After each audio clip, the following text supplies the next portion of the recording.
आपका स्वागत है मेरे इस चैनल पे, जहाँ पर हम मेडिसिन की इस दुनिया की साइंस समझने की कोशिश करते हैं बहुत ही आसान से और सरल शब्दों में।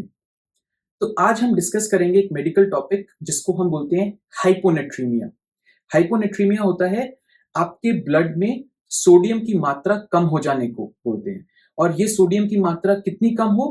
अगर आपके ब्लड में सोडियम की मात्रा 135 मिलीमोल्स पर लीटर से कम हो तो ऐसे कंडीशन में हम बोलते हैं हाइपोनेट्रीमिया, या फिर ब्लड में सोडियम की मात्रा कम हो गई है। दो ये एक बहुत मेडिकल टॉपिक है, लेकिन इसको मैं इस प्लेटफॉर्म पे इसलिए डिस्कस कर रहा हूं क्योंकि जब आप किडनी फंक्शन टेस्ट कराते हैं, जो कि आप बहुत ऑफन कराएंगे, उसमें आप सबसे ऊपर देखते हैं सीरम या ब्लड सोडियम लेवल्स, एंड कभी कभी ये ऊपर नीचे आता है। तो ये हमें समझना बहुत जरूरी है कि ये ब्लड सोडियम लेवल्स एक्चुअली होते क्या है, कब कम हो जाता है और इसका क्या सिग्निफिकेंस है। और एक और इंपॉर्टेंट फैक्ट है इसके साथ कि 22% हॉस्पिटलाइज पेशेंट्स में ये हाइपोनेट्रीमिया पाया जाता है। इनफैक्ट कोविड के पेशेंट्स में हाइपोनेट्रीमिया बहुत कॉमनली देखा गया था। इसका एग्जैक्ट रीजन तो नोन नहीं है अभी तक, बट जनरली अज्यूम किया जा रहा है कि लंग के इन्वॉल्वमेंट की वजह से या बॉडी में स्टेरॉइड्स कम होने की वजह से, अपने स्टेरॉइड्स कम होने की वजह से ये हाइपोनेट्रीमिया हुआ है या हो रहा है। हाइपोनेट्रीमिया के पेशेंट्स में क्या सिम्टम्स आते हैं, या जिस पर्सन को हाइपोनेट्रीमिया होता है उसे क्या फील होता है? तो जनरली ऐसे पेशेंट्स में नोजिया होता है, उल्टी की सेंसेशन हो सकती है, वॉमिटिंग हो सकती है, रेस्टलेसनेस हो सकती है, कंफ्यूजन हो सकता है, इरिटेबिलिटी हो सकती है, हेडेक होता है, लिथार्जीनेस होती है, फटीग होता है, he is altered in his senses, कुछ और बोल रहे हैं, बोलना कुछ और चाह रहे हैं। मेडिकली हम इसको बोलते हैं कंफ्यूजन स्टेट आ जाता है, जिनमें हाइपोनेट्रीमिया होता है। और कभी कभी जब ज्यादा हाइपोनेट्रीमिया होता है तो सीजर्स, फिट्स या दौरे भी पड़ जाते हैं। तो अब आप जान गए होंगे कि इसके ज्यादातर सिम्टम्स रिलेटेड हैं ब्रेन से या स्पाइनल कॉर्ड से, और कुछ सिम्टम्स हैं मसल से रिलेटेड। अब ऐसा होता क्यों है? ऐसा होता इसलिए है क्योंकि हाइपोनेट्रीमिया में ये जो आपके ब्रेन के सेल्स हैं, स्पाइनल कॉर्ड के सेल्स हैं या मसल सेल्स हैं, ये फूल जाते हैं, सोलन अप हो जाते हैं, स्वेलिंग हो जाती है इनमें, क्योंकि इनमें पानी भर जाता है।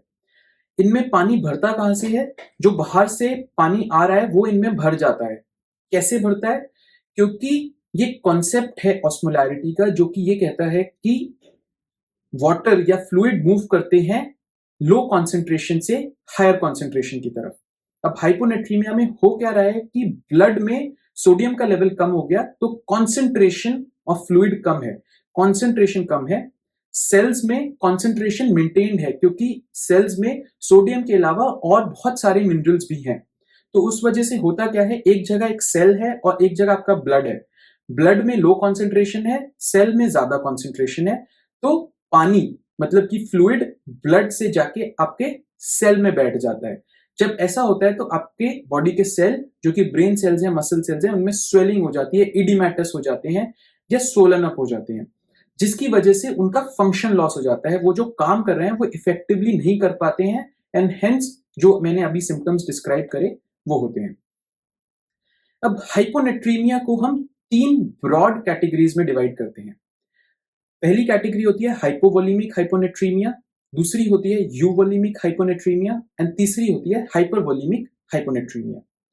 हाइपोवोलेमिक हाइपोनेट्रीमिया होता है जिसमें कि बॉडी से पानी का, फ्लूइड्स का लॉस भी होता है और साथ में सोडियम का भी लॉस होता है। ऐसे सिनेरियो में सोडियम का लॉस बॉडी से ज्यादा होता है, पानी का लॉस कम होता है, और इसकी वजह से हाइपोवोलेमिया हो जाता है।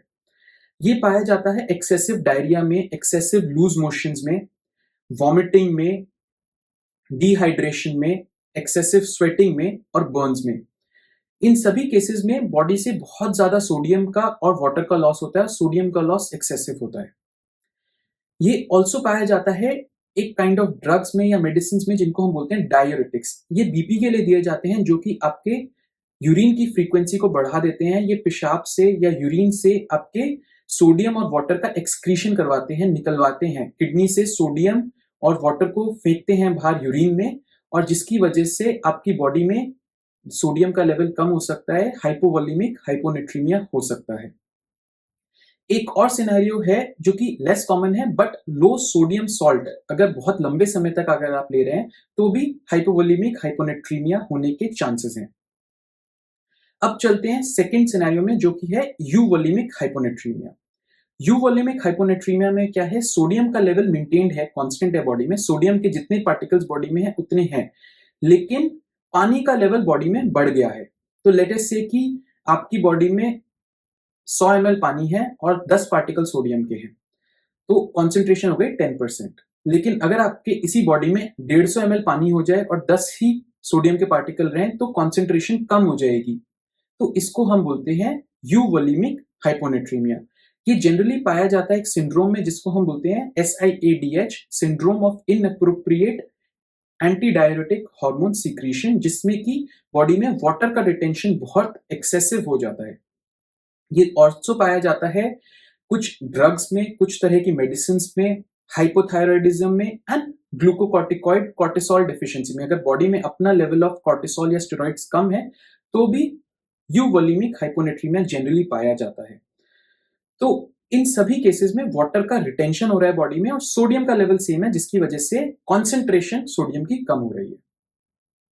तीसरा है हाइपरवोलिमिक हाइपोनेट्रीमिया। हाइपरवोलिमिक हाइपोनेट्रीमिया में क्या हो रहा है, आपकी बॉडी में पानी, फ्लूइड एंड सोडियम दोनों का लेवल इंक्रीज हो रहा है। इंक्रीज मतलब रिटेंशन हो रहा है, आपकी बॉडी में सोडियम भी नहीं एक्सक्रीट हो पा रहा है, पानी भी नहीं एक्सक्रीट हो पा रहा है। तो ऐसे केसेस को हम बोलते हैं हाइपरवोलिमिक हाइपोनेट्रीमिया। और ये पाया जाता है जनरली किडनी फेलियर में, हार्ट की डिजीजेस में, कंजेस्टिव हार्ट फेलियर में। देन ये पाया जाता है हमारे लिवर की डिजीजेस में, जिसको बोलते हैं लिवर सिरोसिस, और किडनी की एक तरह की कंडीशन है नेफ्रोटिक सिंड्रोम, जिसमें कि ये पाया जाता है। इन सभी कंडीशंस में क्या हो रहा है कि आपकी बॉडी से सोडियम और वाटर एक्सक्रीट नहीं हो पा रहा है, और वाटर का एक्सक्रीशन तो बिल्कुल रुक जाता है, जिसकी वजह से, या फिर वाटर का रीअब्जॉर्प्शन भी हो जाता है, वाटर का एक्सक्रीशन भी रुक गया और वाटर का रीअब्जॉर्प्शन भी बढ़ गया। तो इस वजह से क्या होता है, पानी की मात्रा बॉडी में बढ़ जाती है, सोडियम भी नहीं एक्सक्रीट हो पा रहा है, लेकिन पानी की मात्रा सोडियम से ज्यादा बढ़ती है, जिसकी वजह से हाइपोनेट्रीमिया होता है, जिसको हम बोलते हैं हाइपरवोलिमिक हाइपोनेट्रीमिया। अब हाइपोनेट्रीमिया हो तो गया किसी पेशेंट को, लेकिन और आपको ब्लड टेस्ट पे पता भी चल गया, लेकिन इसको मैनेज कैसे करेंगे? तो सबसे पहले है, अगर आपका sodium level, blood sodium level 130 से 135 है, तो इसको हम बोलते हैं माइल्ड हाइपोनेट्रीमिया। और जनरली ऐसे केसेस में कुछ मैनेजमेंट रिक्वायर्ड नहीं है, आप घर पे ही इसको मेंटेन कर सकते हैं। थोड़ा सॉल्ट इंटेक बढ़ा सकते हैं अगर आप हाइपरटेंसिव नहीं है, अगर आपको बीपी की बीमारी नहीं है। अगर आपको बीपी की शिकायत है, बीमारी है, तो आप अपने डॉक्टर से एक बार कंसल्ट कर लें अगर 130 टू 135 के बीच में सोडियम लेवल्स है। जनरली ये इंसिडेंटल फाइंडिंग भी हो जाती है कभी कभी, तो इसके बारे में ज्यादा वरिड होने की जरूरत नहीं है। लेकिन दूसरा सिनेरियो आता है मॉडरेट हाइपोनेट्रीमिया, जो कि होता है जब सोडियम लेवल 120 से 130 होते हैं, 120 से 130 मिलीमोल्स पर लीटर होते हैं, तो इसको बोलते हैं moderate hyponatraemia. And I would advise, मैं एडवाइज करूंगा कि ऐसे सिनेरियो में आप अपने जनरल फिजिशियन को, ट्रीटिंग डॉक्टर को, या जिन भी मेडिकल प्रैक्टिसिंग डॉक्टर को आप दिखाते हैं रेगुलरली, उनको जरूर कंसल्ट करिए, पूछिए कि क्या रीजन हो सकता है, क्योंकि वो आइडेंटिफाई कर पाएंगे आपसे हिस्ट्री लेके, आपसे पूछ के कि क्या रीजंस हो सकते हैं इस चक्कर में, या फिर कुछ और टेस्ट कराने की जरूरत है, या फिर मैनेजमेंट की जरूरत है उसके लिए, वो डिसाइड कर सकते हैं एक appropriately medical information and medical knowledge के साथ। अगर आपका सोडियम लेवल 120 से कम है, तो इसको हम बोलते हैं सीवियर हाइपोनेट्रीमिया। ऐसे केसेस में हॉस्पिटलाइजेशन इज मैंडेटरी, क्योंकि जनरली इन केसेस में कंफ्यूजन, डिलीरियम एंड सीजर्स भी हो जाते हैं। एंड ऐसे केसेस में हमें सेलाइन इन्फ्यूजन देना पड़ता है, बॉडी में सेलाइन डालना पड़ता है, हाइपरटोनिक सेलाइन, हाई कॉन्सेंट्रेशन सोडियम वाला पानी डालना पड़ता है बॉडी में, और वो हॉस्पिटल सेटिंग्स में ही जनरली डाला जाता है अंडर स्ट्रिक्ट मॉनिटरिंग। तो ऐसे केसेस में तो इमीडिएटली आप हॉस्पिटल रश करिए। 120 टू 130 में आप ट्रीटिंग डॉक्टर को या जनरल फिजिशियन को जरूर कंसल्ट करिएगा कि क्या रीजन है। तो फ्रेंड्स, आई होप आपको ये मेरा वीडियो पसंद आया होगा। दो ये मेडिकली इंक्लाइंड टॉपिक है जैसे कि मैंने बताया, लेकिन सोडियम का लेवल हम अक्सर देखते हैं और सोडियम के लेवल में वेरिएशन भी अक्सर रिपोर्टों में देखते हैं। लेकिन हमें समझना जरूरी है कि सोडियम का लेवल बॉडी में जो है वो कम होने से क्या आपको हो सकता है और कम आखिर क्यों हो रहा है। तो एक ब्रॉड आइडिया आपको रहेगा कि हाँ, अगर ऐसा सिनेरियो है तो क्या मेरा सोडियम लेवल इस वजह से तो कम नहीं है, या फिर कुछ और कंडीशन हो रही है, तो आप अवेयर रहेंगे कि सोडियम का लेवल कम हो सकता है या फिर कम है, या क्या करना चाहिए। तो अगर आपको मेरा ये वीडियो पसंद आया है तो प्लीज इसको लाइक करिएगा, शेयर करिएगा, सब्सक्राइब करिएगा और मेरे अगले वीडियो का जरूर इंतजार करिएगा। थैंक यू एंड धन्यवाद।